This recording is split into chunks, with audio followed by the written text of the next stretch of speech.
살다가 때로는 인생의 이 슬럼프, 위기에 빠지게 되는 경우가 있습니다. 낙심에 사로잡히기도 하고요. 두려움이 몰려올 때가 있습니다. 미국의 레바카 피봇이라고 하는 사람이 그런 말을 해요. 사람에게는 두 가지 두려움이 있다. 한 가지는 유익한 두려움이 있고 또 한 가지는 위험한 두려움이 있다. 이런 말을 합니다. 유익한 두려움은 하나님을 두려워하면서 사는 거. 내가 하나님 앞에 있다. 하나님 날 보고 계신다. 언행심사, 하나님 날 지켜보시는 것을 보면서 두려운 마음을 갖는 거죠. 야, 하나님 보고 있는데 그렇게 말할 수 있냐? 하나님 보고 있는데 그렇게 살 수 있냐? 지금 하나님이 우리를 보고 계셔. 이런 하나님에 대한 경외라고 그러죠. 그런 마음을 갖고 살아가는 마음은 유익한 두려움이다, 이렇게 말해요. 그런데 무익한 두려움이 있어요. 위험한 두려움이 있다. 그건 뭐예요? 세상적인 두려움. 그건 우리 삶을 파괴시키는 거예요. 세상의 염려, 걱정, 근심, 두려움, 그것은 우리의 인생을 불행하게 만드는 위험한 두려움이다, 이렇게 말하고 있습니다. 오늘 본문에 등장하는 이 다윗에게도요, 오늘 시편 27편만 봐도 그래요. 일생 동안 수많은 정적들과 대적들이 있었어요. 그들은 한결같이 먹이를 삼키려는 사나운 맹수처럼 다윗에게 달려들었습니다. 하지만 그들은 번번이 다윗 앞에서 실족하여 넘어지고 말았습니다. 이는 다윗이 강해서가 아니었습니다. 다윗은 스스로를 보호할 능력이 없는 존재였습니다. 그런데도 대적들은 다윗에게 손도 대지 못하고 그 앞에서 다 꼬꾸라지는 것을 보게 되어집니다. 왜 그럴까요? 오늘 우리 시편 27편 우리 2절 또 우리 3절 한번 또 볼까요? 한번 보겠습니다. 악인들이 내 살을 먹으려고 내게로 왔으나 나의 대적들 나의 원수들인 그들은 실족하여 넘어졌도다. 군대가 나를 대적하여 진칠지라도 내 마음이 두렵지 아니하며 전쟁이 일어나 나를 치려 할지라도 나는 여전히 태연하리로다. 이 본문에 등장하는 그 다윗을 대적하는 무리들을 뭐라고 했냐면 악인이라고 표현했어요. 악인. 오늘 2절 3절에 악인, 그리고 또 어떤 표현이냐면 대적, 그 다음에 또 원수, 이런 표현이에요. 악인들, 대적들, 원수들. 이게 눈에 보이는 사람을 통해서도 다윗에게 어려움을 주기도 하겠지만 어떤 질병이나 어떤 전쟁이나 또 쿠데타라든지 하여간 여러 가지 모양으로 다윗을 힘들게 하는 그런 환경을 볼 수 있습니다. 특별히 대적이라고 하는 이 말 속에는 차르라고 하는 이 말에는 고통이라는 의미도 있습니다. 그건 관계에서 오는 고통일 수도 있고요. 아들이 속을 새기고 또 뭐 자기 신하들이 속을 새기거나 아니면 이방 나라 원수들이 공격을 해서 속을 새기고 어떤 고통이 있는 거예요. 고통. 수많은 무리가 그를 죽이려고 진을 쳤다. 캠프를 쳤다 그러죠. 여기 지금 다윗 군대가 나를 대적하여 진칠지라도, 단수가 아니죠. 군대는 어마어마한 큰 무리들이잖아요. 원수 마귀가 다윗을 죽이려고 죽음의 공포 가운데 몰아넣는 거죠. 캠프를 치고 공격을 하는 거예요. 이런 상황에서 두려워하지 않을 사람이 어디 있겠어요? 또 오늘 악인, 대적, 원수지만 12절에 보면은 어떤 말이냐면 위증자라고 했어요. 위증자. 그리고 악을 토하는 자. 다윗을 해코지 하는 이 무리들을 이렇게 말해요. 위증자, 위증을 하는 거예요. 거짓말을 하는 거예요. 중상모략을 하는 거예요. 거짓된 말로, 모함으로 다윗을 억울하게 하는 거예요. 위증자. 그 다음에 악을 토하는 자라 그래요. 하는 말마다 다윗을 무너뜨리려고 하는 이 악한 세력들이 있어요. 그래서 공동 번역에는 원수들이 도끼를 품고 달려드는 거예요. 도끼를 품고. 사람들과 대화를 할 때 독을 품고 말하는 사람들하고는요 굉장히 부정적인 에너지가 내게 전달되기 때문에 그건 피해야 되는 것들이잖아요. 공동 번역의 그 번역자는 도끼를 품었다. 독을 품고 나에게 다가오는, 악을 토하는 자를 그렇게 표현을 하고 있습니다. 악인들이 살을 먹으려고 마치 사자가 먹이를 감을 사냥하기 위해서 달려들어서 살을 찢어버려서 그것을 먹이로 삼으려는 것처럼 달려온다는 거죠. 쏜살같이 달려오지만 그 앞에서 실족하여 넘어졌다. 다윗을 잡기 위해 달려든 대적들이 하나님의 보호로 말미암아 다윗을 건드리지 못하고 오히려 낭패를 당하고 물러갔다는 것이죠. 그래서 다윗은 그래요. 어떤 군대가 치려하고 전쟁의 위협이 있더라도 두렵지 않고 도리어 오늘 표현 가운데 태연할 것이라고 이렇게 표현합니다. 그것은 하나님이 과거의 위험에서 보호해 주시고 건져 주신 이 승리의 경험을 갖고 있던 이 다윗이 앞으로도 하나님께서 그렇게 해 주실 것이라는 확신을 가지고 있는 것입니다. 그래서 1절에서 내가 누구를 두려워하리요, 내가 누구를 무서워하리요, 오늘 3절에서는 나는 태연하리로다 라고 선포하고 있습니다. 여기서 태연이라고 하는 이 바타흐는 어떤 뜻이냐면, 물론 그 말 그대로 안심한다라는 뜻도 있지만요, 의지한다, 신뢰한다, 믿다, 믿는다 이런 의미가 있어요. 그건 뭐예요? 나는 태어나리라 이 말은 뭐냐, 군대가 나를 와서 나를 잡아먹으려 할도록 나는 믿음으로 살겠습니다. 아멘. 그거예요. 믿음으로 살겠습니다. 나는 태어나리라 이 말의 뜻은 그냥 난 그냥 안심하고 앉아 있겠다는 게 아니에요. 믿음으로 살겠다, 믿음으로 이기겠다는 거예요. 놀라운 신앙의 고백이 아닐 수가 없습니다. 나는 여전히 태어나리라. 나는 여전히 군대가 나를 대적하여 진칠지라도 내가 두렵지 아니하며 전쟁이 일어나러 나를 치료할지라도 나는 여전히 믿음으로 살겠다. 그 환경에 사로잡혀가지고 아이고 죽겠다 하고 질에 말라 죽는 것이 아니고, 어마어마한 그런 마귀 권세가 나를 죽이려고 달려들었지라도 나는 하나님을 의지하겠다, 하나님을 믿는 믿음으로 살겠다. 그게 바타흐, 그런 의미가 있는 것입니다. 코앞에 다가온 적들 자신을 둘러싼 위기 상황에서 이렇게 태어날 수 있을까? 결과를 알면 두려워하지 않고 태어날 수 있습니다. 두 가지죠. 이 싸움의 결과를, 내가 이길 것이라고 하는 결과를 알고 있다면 그 과정에 대해서는 두려움이 없어요. 이건 뭐 내가 이길 거다라고 하는 결과를 알기 때문에 태연하게 상황을 맞이할 수가 있겠죠. 또 어떻게 우리는 태어날 수 있을까요? 이길 힘이 내게 있으면 까짓것 뭐 너희들이 아무리 달려든다 할지라도 너희들은 내게 한 줌밖에 안 된다, 요 확신이 있으면 문제가 안 되는 거예요. 태어날 수가 있는 거예요. 근데 그게 없으니까, 믿음이 없으니까, 이길 힘이 없으니까, 결과를 알지 못하니까 두려운 거예요. 어떻게 될지. 다윗은 여호와 하나님이 바로 자신에게 절대적인 빛과 능력이 되신다고 고백을 하는데, 오늘 시편 27편 1절에 그 이유가, 왜 다윗이 이렇게 태어날 수 있는가, 27편 1절에 그 이유를 말해주고 있습니다.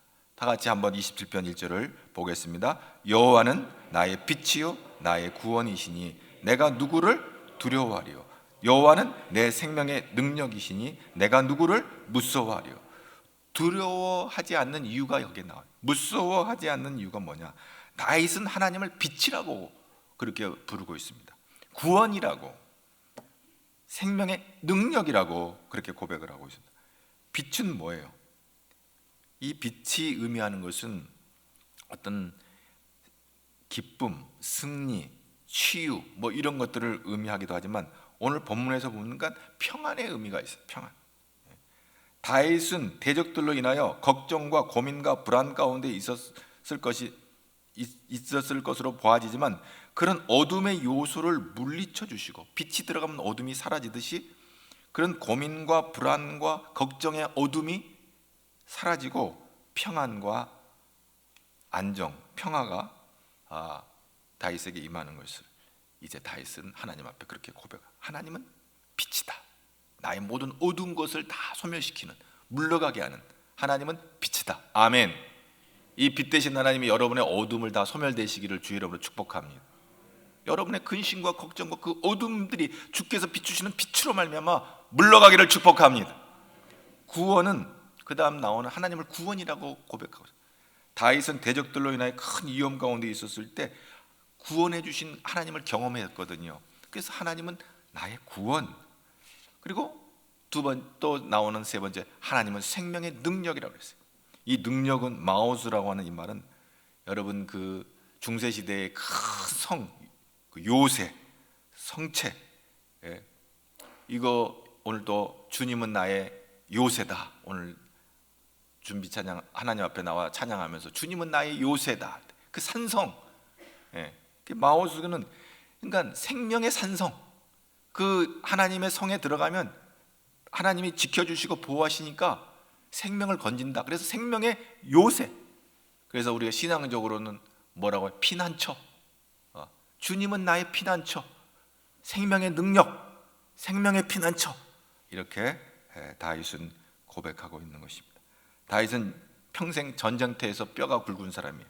얼마나 많은 죽을 위기를 경험했고 많은 그 생명의 위협을 겪고 살았어요. 그러나 그 위험 중에도 하나님께서 다윗을 건져주시고 다윗을 이스라엘의 왕으로 하나님께서 견고하게 세워주신 것을 생각할 때 다윗은 하나님 앞에 이렇게 고백하지 아니할 수 없습니다. 왜? 하나님은 빛이시다.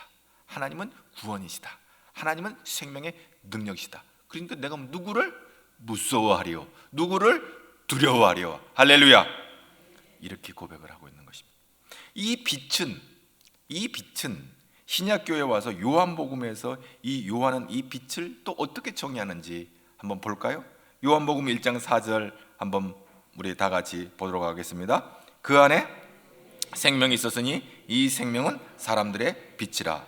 또 9절에 뭐라고 그랬어요? 참빛 곧 세상에 와서 각 사람에게 비추는 빛이 있었나니 11절 자기 땅에 오매 자기 백성이 영접하지 아니하였으나 12절 영접하는 자 곧 그 이름을 믿는 자들에게는 하나님의 자녀가 되는 권세를 주셨으니 아멘. 태초에 말씀이 육신이 되어 우리 가운데 거하심에 우리가 그의 영광을 보니 아버지 독생자의 영광의 은혜와 진리가 충만하다고 그러는데 그 태초에 말씀이 육신이 되신 분은 예수 그리스도를 말해요. 그 예수 그리스도를 빛이라고 사도 요한은 고백을 하고 있는 것입니다. 뭐예요? 빛은 예수님이에요. 할렐루야. 구원은 뭐예요? 예수님이에요. 생명은 예수님이에요. 그렇습니다. 그래서 이제 다윗이 고백한 그 빛, 그 구원, 그 생명의 능력은 오늘 신약교회 예수님인 것을 믿습니다. 다윗이 고백한 그분은 예수님이에요. 고린도후서 4장 6절을 한번 다 같이 또 한번 읽어볼까요? 시작. 어두운데 빛이 빛이라 말씀하셨던 그 하나님께서 예수 그리스도의 얼굴에 있는 하나님의 영광을 아는 빛을 우리 마음에 비추셨느니라. 우리가 예수님을 통해서 하나님을 보게 되는 거예요. 아멘. 그렇습니다. 예수 그리스도의 얼굴에 있는 하나님의 영광하는 빛을 통해서 우리는 하나님을 보게 되는 이 놀라운 것입니다. 그래서 하나님이 빛이라 이렇게 말씀하시는 것을 우리는 이해할 수가 있는 것입니다. 오늘 본문에서 다윗은 빛과 생명의 능력을 얻는 자리가 어딘지를 또 잘 알고 있어요. 4절 말씀을 한번 다 같이 또 보도록 하겠습니다. 내가 여호와께 바라는 한 가지 일 그것을 구하리니 곧 내가 내 평생에 여호와의 집에 살면서 여호와의 아름다움을 바라보며 그의 성전에서 사모하는 거예요. 이 다윗의 기도가 여러분의 기도가 되기를 축복합니다. 오직 한 가지를 구하는데 다윗이 평생에 하나님께 가장 중요하게 바라는 한 가지 일이 있는데 앞으로도 그것을 계속 구하겠다는데 그것은 모든 날 동안 살아있는 날 동안에 하나님의 성소에서 하나님의 아름다움을 바라보며 그의 성전을 사모하는 것이 다윗의 기도가 되고 있습니다. 여러분, 하나님의 아름다움을 바라본다는 것이 무슨 말일까요? 이 아름다움이라고 하는 것은 노암이라는 말은 여러 가지 뜻이 있어요. 중의적인 뜻이 있는데 기쁨이라는 뜻도 있고 은총이라는 뜻, 은혜. 그러니까 하나님의 아름다움은 하나님의 은혜예요. 지금까지 지내온 거 하나님의 은혜예요. 여러분 그걸 바라볼 때 여러분에게 기쁨이 있게 될 줄로 믿습니다. 노함이 있게 되는 거예요. 하나님의 아름다움, 그게 뭘까? 하나님이 내게 주신 은혜예요. 그 놀라운 은혜를 인하여서 오늘 그것을 바라보는 거예요. 그리고 뭐라고 그랬어요? 사모한다고 그랬어요. 이 사모한다고 하는 것을 킹 제임스 버전에는 뭐라고 질문한다고 그랬어요. 그건 뭐냐면 하나님의 뜻이 무엇인지를 하나님께 묻는 것이죠. 그리고 순종하겠다는 것이죠. 영적인 교제가 있는 거예요.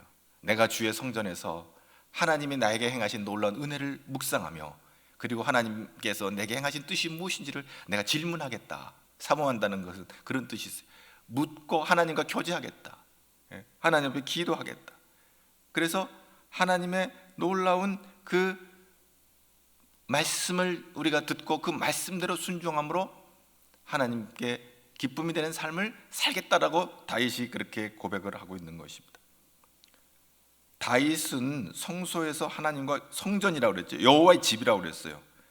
그런데요, 이 여호와의 집에 산다는 것은 성전이라는 공간 안에만 머물러 살기를 원한다는 뜻이 아니에요. 왜냐하면 다윗이 이 시를 지을 때는 아직 성전이 지어지지 않았어요. 다윗의 간절한 소원 가운데 하나가 성전을 짓는 것이었는데 하나님께서는 다윗에게 그 성전 짓는 거 허락지 않았어요. 그래서 다윗은 성전을 짓지 못했고 준비만 하고, 다윗이 그렇게 사모했던 성전, 하나님의 전을 짓기를 장막, 초막 가운데 이 텐트를 지어놓고 하나님 앞에 제사했던 이 임시, 어떻게 보면 임시초소죠. 임시초소를 이제 견고하게 벽돌로 이렇게 멋지게 하나님의 성전을 짓기를 이제 그가 그렇게 소원을 했지만 하나님이 허락지 않았어요. 그래서 다윗이 죽은 다음에 다윗의 아들 솔로몬이 성전을 지었는데, 그러기에 다윗은 평생 성전이라는 것을 보지 못한 채 살았어요. 그럼에도 불구하고 여호와의 집에 내가 거하기를 원한다 그랬어요. 여러분, 그렇다면 여러분, 여호와의 집, 그의 성전이란 말은 건물로서의 성전이 아니라 뭐가 있어요? 하나님의 품을 의미하는 거예요. 다윗은 하나님의 품에 거하며 하나님과 깊은 교제를 나누기를 원했던 거예요. 그것이 다윗의 평생의 소원이었어요. 여러분, 오늘 그 다윗이 하나님은 빛이라 그랬어요. 근데 신약교회 사도 요한은 그 참 빛을 예수님이라고 그랬어요. 여러분, 오늘 이 성전, 하나님의 품 안에 거하겠다고 이렇게 고백하는 이 예루살렘의 성전을 우리는 연상하게 되는데, 이 솔로몬의 성전은 너무너무 아름답고 귀하게 지었잖아요. 마지막 파이널 최종 성전은 어딜까요? 새 예루살렘. 마지막 요한계시록 21장 27절에 너무너무 귀한 말씀이 있어요. 여러분 다 한번 요한계시록 21장 27절을 한번 찾아보기를 바랍니다. 다 같이 펴놓고 거기다 빨간 줄로 이것은 그어놔야 돼요. 지나가고 끝이지 말고 같이 한번 스크린에 뜨지 않고 여러분 책에다가 기록해요. 요한계시록 21장 22절. 자, 한번 다 같이 하나님의 아름다운 그 성전, 하나님의 마지막 최후의 새하늘과 새 땅이 펼쳐지면서 하나님의 아름다운 성전 안에 있는 아름다운 성전에 대한 얘기가 21장 22절에 나와 있어요. 시작. 성 안에서 내가 성전을 보지 못하였느냐, 이는 주 하나님 곧 전능하신 이와 및 어린 양이 그 성전, 어린 양이 그 성전이시라. 예수 안에 거하는 것. 오늘 다윗이 내가 여호와의 집에 거하겠다고 하는 것은 종래의 마지막 때는 주의 품 안에, 예수 안에, 할렐루야, 내가 예수 안에 있기를 소망. 오늘 이 시대에 이 말씀을 보는 시편 27편의 말씀을 받는 우리는 다윗이 여호와의 집에 거하며 여호와의 아름다움을 바라보고, 그리고 그 성전을 사모한 오늘 이 말씀과 같이 시편 27편에 오늘 이 다윗은 4절의 말씀에 그 아름다움을 바라보고 그 성전에서 사모한다고 했는데, 우리는 예수님 안에서 예수님과 깊은 교제를 나누며 예수님과 동행하는 삶을 살 때 우리는 다윗의 소원을 이루게 되는 줄로 믿습니다. 아멘. 우리는 예수 안에 거하는 자가 되기를 주의 이름으로 축복합니다. 그래서 시편 34편 8절에 너희는 여호와의 선하심을 맛보아할지어다 그에게 피하는 자는 복이 있도다. 아멘. 하나님께 피하여 하나님의 품 안에 있는 사람은 세상에 경험할 수 없는 참으로 놀라운 은혜와 신비를 경험하고 평안과 기쁨이 있는 것입니다. 5절 말씀을 다 같이 보겠습니다. 27편 5절입니다. 여호와께서 환난 날에 나를 그의 초막 속에 비밀히 숨기시고 그의 장막 은밀한 곳에 나를 숨기시며 높은 바위 위에 두시리로다. 아멘. 시편 곳곳에 환난의 날에 지켜주시겠다고 그랬어요. 여러분, 환난 날에 나를 그의 초막 속에 비밀히 지키시고 그 장막 은밀한 곳, 지성소죠. 그 지성소는 전에는 대제사장이 짐승의 피를 가지고 그 피로 이스라엘 백성들의 죄를 대속하기에 나갔던 자리인데 우리는 예수의 피로 나가는 줄로 믿습니다. 아멘. 그래서 예수의 피로 우리의 모든 죄를 소멸하시고 모든 죽음의 권세를 깨뜨리시고 우리를 살리시는 거예요. 지키시는 거예요. 보호하시는 거예요. 은밀한 곳, 놀라운 신비한 곳이죠. 오직 예수의 이름으로, 예수의 능력으로, 예수의 보혈로 우리를 살리시는 이 놀라운 은혜가 성전 안에 있는 줄로 믿습니다. 그렇습니다. 초막과 장막은 은밀한 곳, 그리고 바위 위에 지키시고 오늘 여기 보면 높은 바위 위에 두시리로 했다. 이 바위는 뭐냐면 요새예요. 요새. 고대 전쟁에서 적의 공격을 피할 수 있는 요새 역할은 놀라운 거죠. 그쪽으로 들어가면 다 살게 되는 거예요. 하나님이 보호해 주시는 거예요. 새 예루살렘, 그리스도의 신부, 우리는 마지막 새 하늘과 새 땅에 하나님, 영원한 하나님의 예비하신 그 요새가 있습니다. 우리는 그 나라에 이르기까지 우리는 이 땅에서 하나님의 보호하심을 이 보이는 교회를 통해서 우리는 하나님의 구원의 은혜에 참여하게 되시고 마지막 내는 우리는 영원한 새하늘 새 땅에 새 예루살렘에 입성하게 될 줄로 믿습니다. 아멘. 이 교회는 천국의 그림자예요. 어제 어떤 젊은 청년이 내 방에 찾아와서 우리 교회를 나왔던 청년인데 멀리 이사를 가가지고 이제 나오질 못했는데 지금까지 교회를 나오지 않는데 과거에 자기가 우리 교회 어느 부목사님이 그때 교회를 안 나온다고 자기한테 야, 너 교회 안 나오면 지옥 가. 그래가지고 그때 충격 먹어가지고 너무 속이 상했다는 거예요. 그래도 처음 보는 자기한테 지옥 가라고 그랬다고. 그래서 내가 어제 위로를 좀 해줬는데 옛날에 어느 부목사님이 자기한테 너 교회 안 나가면 지옥 가. 그러니까 그 청년이 아마 충격을 먹었대. 여러분, 우리는요 지옥 가지 않기 위해서 예수를 믿는 것이 아니에요. 단순히 오늘 이 땅에서 우리는 하나님이 기뻐하시는 삶을, 하나님이 원하시는 삶을, 이 땅에서 천국을 선언하면서 정말 하나님을 기쁘시게 하는 삶을 살기 위해서 예수 믿는 줄로 믿습니다. 여러분, 단순히 우리가 지옥 가지 않으려고 예수 믿는 거예요. 얼마나 이단들 사이비 종교들이 그 천국팔이를 합니까? 자기들 교주를 따라오면 천국 간다고 얼마나 많은 사람들을 미혹합니까? 단순히 우리는 천국이 목적이 아니에요. 그것은 우리가 예수 믿으면 하나님께서 당연히 우리를 인도해 주실 거예요. 우리는 이 땅에서 하나님이 기뻐하시는 삶을 살며 하나님의 영광을 드러내며 이 세상에선 하나님을 기쁘시게 하는 삶이 무엇인지를 우리가 이 땅에서 깨닫고 하나님의 영광을 위해서 살다가 잘했다, 하나님 칭찬받고 하나님 나라에 입성하게 되는 거예요. 여기서 대충 말이지 살다가 천국만 가면 능사가 아니에요. 여기서 정말 하나님 보시기에 부끄럽게 살다가 천국 가는 게 능사가 아니에요.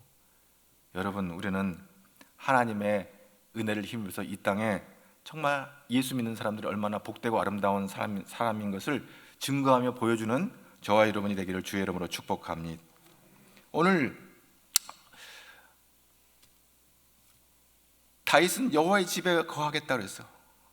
예수님, 오늘 이 시대에는 우리가 예수님 안에 거하겠다는, 예수님과 동행하며 살겠다는 그런 고백이 아닐 수가 없습니다. 그러면서 10절을 한번 다 같이 보겠습니다. 10절을 한번 봅니다. 27장 10절입니다. 함께 봅니다. 내 부모는 나를 버렸으나 여호와는 나를 영접하시리다. 아멘. 하나님의 사랑과 부모의 사랑이 희생적이고 일방적인 점에서 공통점이 있습니다. 그러나 부모의 사랑은 한계가 있고 제한이 있습니다. 천년 만년 계속될 수 없고요, 경우에 따라서는 조건 때문에 원수가 되기도 합니다. 부모를 돈 때문에 살해하는 자식이 있는가 하면 자기가 낳은 자식을 물건처럼 버리는 부모도 있어요. 그러나 하나님은 영원히 나를 버리지 않는다. 바울은요 로마서 8장 35절에 뭐라고 그래요? 누가 우리를 그리스도의 사랑 안에서 끊으리요. 아멘. 하나님의 사랑에서 우리를 끊을 자가 없다. 하나님이 나와 함께 하시는 한 그 어떤 것도 나를 넘어뜨리거나 패망시킬 수 없다. 6절 다 같이 보겠습니다. 6절 이제 시작. 이제 내 머리를 나를 둘러싼 내 원수에서 들리니 내가 그의 장막 즐거운 제사를 드리겠고 노래 여호와를 찬송. 아멘. 그렇습니다. 오늘 우리는 하나님 앞에 기쁜 즐거운 제사로 하나님을 찬양, 기쁨이 있는 예배를 드리는 거예요. 사도행전 16장 보면 바울과 실라가 전도하다가 체포되어 감옥에 갇혔어요. 온몸에 매맞고 쑤시고 아파서 기진맥진한 상황에 있는데 바울과 실라는요 일어서서요 하나님을 찬송해요. 그 칠흑 같은 어둠 가운데 하나님을 찬양을 해요. 하나님의 이름을 높여요. 우리는요 크고 작은 어려움 앞에 상처 앞에 두려워서 그냥 포기하고 기진맥진해서 쓰러져 있으면 안 되는 거예요. 여러분 일어나야 돼요. 그리고 하나님을 찬양해야 돼요. 하나님을 높여야 돼요. 그럴 때 놀라운 기적이 일어난 줄로 믿습니다. 그렇습니다. 그 칠흑 같은 어둠에서 바울과 실라가 하나님을 찬양할 때 하나님의 놀라운 은혜가 그 감옥에 임하게 되는 것을 보게 되어집니다. 여러분 원수가 대적이 악인이 위증자가 악을 토하는 자가 달려올다 할지라도 우리가 기도하며 찬송하며 나갈 때 원수 마귀는 쫓겨갈 줄로 믿습니다. 그렇습니다. 27편 또 7절을 한번 볼까요? 계속해서 시작. 여호와여 내가 소리를 내어 부르짖을 때 들으시고 또한 나를 긍휼히 응답하소서. 아멘. 그리고 계속해서 우리 9절 말씀 보겠습니다. 주의 얼굴을 내게서 숨기지 마시고 주의 종을 노하여 버리지 마소서. 주는 나의 도움이 되셨나. 나의 구원의 하나님이여 나를 버리지 마시고 떠나지 마소서. 아멘. 여러분 주의 얼굴을 내게서 숨기지 마시고 주의 종을 놓아여 버리지 마소서. 다윗이 이렇게 기도를 하고 있습니다. 그럼 8절에 이어서 하는 얘기 8절을 또 한번 다 같이 보겠습니다. 너희는 내 얼굴을 찾으라 하실 때에 내가 마음으로 주께 말하되 여호와여 내가 주의 얼굴을 찾으리이다 하였나이다. 어린이들이 아기가 악을 쓰고 울다가도 엄마 얼굴이 나타나면 금방 웃어요. 이것이 얼굴의 위력입니다. 그래서 하나님은 내 얼굴을 찾으라고 하십니다. 다윗이 어려움 가운데 내가 주의 얼굴을 찾으리이다. 주의 얼굴을 내게서 숨기지 마소서. 이렇게 간절히 기도하는 것을 보게 되어집니다. 여러분 하나님 앞에 기도할 때 주의 얼굴을 찾는 그런 오늘 이 다윗이 하나님 앞에 기도하는 것이죠. 그러면서 11절에서 14절까지 한번 다 같이 보겠습니다. 한번 봅니다. 여호와여 주의 도를 내게 가르치시고 내 원수를 생각하셔서 평탄한 길로 나를 인도하소서. 내 생명을 내 대적에게서 맡기지 마소서. 위증자와 악을 토하는 자가 일어나 나를 치려함이니이다. 내가 산자들의 땅에서 여호와의 선하심을 보게 될 줄 확실히 믿었다. 너는 여호와를 기다릴지어다. 강하고 담대하며 여호와를 기다릴지어다. 아멘. 아멘. 그렇습니다. 내가 산자들의 땅에서 여호와의 선하심을 보게 될 줄 확실히 믿었도다. 여러분 13절 말씀만 한 번 더 우리 보겠습니다. 13절 한 번 더 볼까요? 27장 13절 시작. 내가 산자들의 땅에서 여호와의 선하심을 보게 될 줄을 확실히 믿었도다. 믿음이 이기는 줄로 믿습니다. 너는 여호와를 기다릴지어다. 강하고 담대하며 여호와를 기다릴지어다. 오늘 하나님이 우리를 지키시고 우리를 보호하시고 인도하시는 것입니다. 시편 131편에 다윗이 이런 노래를 해요. 실로 내가 내 영혼으로 고요하고 평온하게 하기를 젖된 아이가 그의 어머니 품에 있음 같게 하였나니 내 영혼이 젖된 아이와 같도다. 어머니 품 안에 있는 아이는 두려울 게 없어요. 바로 다윗이 내가 어머니의 품 안에 있는 것 같은 평안을 누려요. 주의 품에 안길 때 거기에 참된 안식과 평안이 있는 거예요. 젖을 때 갓난 아기에게 가장 무서운 것은 코로나 같은 질병이 아니에요. 경제 위기도 아니고 지진도 아니고 전쟁도 아니에요. 갓난 아이에게 가장 무서운 것은 어머니가 사라지는 거예요.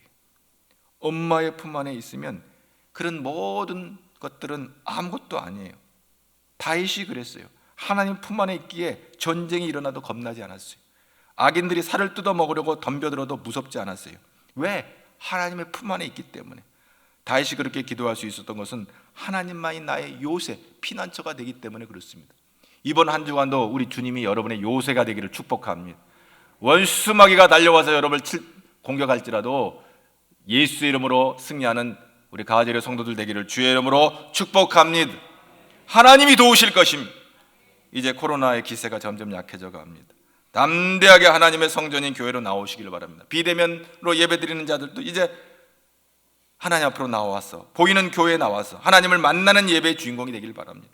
우리가 사는 날 동안에 주의 전을 사모하며 하나님이 공급하시는 놀라운 은혜를 경험했던 다윗과 같이 오늘 예수 안에서 그리고 보이는 교회 안에서 하나님의 영광을 보게 하시고 또 보게 되고 무엇보다도 우리 영원한 하나님의 새하늘과 새 땅을 소망하면서 믿음으로 승리하는 복된 저와 여러분 되기를 주의 이름으로 축복합니다. 주님 말씀하시죠. 야, 내가 초소로 예배하러 간다. 그리고 다시 오겠다. 그 시와 때는 알 수가 없어요. 그러나 언제 오실는지 알 수 없지만 하나님께서 우리에게 예비하신 영원한 초소를 예비하신 그 하나님의 나라를 우리는 바라보면서 이 땅에서 하나님을 기쁘시게 하는 자가 되기를 주의 이름으로 축복합니다. 하나님 감사합니다. 오늘 또 아침부터 단장을 하고 주의 전으로 우리를 인도해 주시니 감사합니다. 하나님 위로부터 내신 놀라운 은혜와 능력이 이 성전의 뜰을 밟는 모든 자들에게 임하게 하여 주옵소서. 원수 마귀가 틈타지 않게 하시고 우리를 대적하고 실망시키고 낙심하게 하고 절망하게 하는 모든 환경을 예수의 이름으로 승리하게 하시고 우리가 사는 날 동안에 주님 주시는 능력으로 하나님께 영광을 돌리는 복된 삶을 살아가는 다윗과 같이 하나님을 기쁘시게 하는 자가 되게 하여 주시옵소서. 주의 품 안에 참된 안식을 누리게 하여 주옵소서. 참된 평안을 누리게 하여 주시옵소서. 예수님 이름으로 기도하옵나이다.